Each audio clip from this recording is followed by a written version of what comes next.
In this video, I'll show you how to add alt text to your images in WordPress using Yoast SEO, a simple step that boosts accessibility and SEO. From your WordPress dashboard, open the post or page you want to edit. Inside the block editor, click on the image you'd like to update. On the right-hand sidebar, you'll see an input field labeled alt text. Here, type a short but descriptive explanation of your image.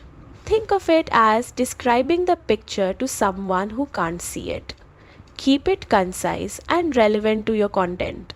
Once you've added the alt text, hit update in the top right corner to save your changes. And that's it. You've successfully added alt text to your images using Yoast SEO. This quick step improves both user accessibility and your site's search rankings. Don't forget to like and subscribe for more SEO tips.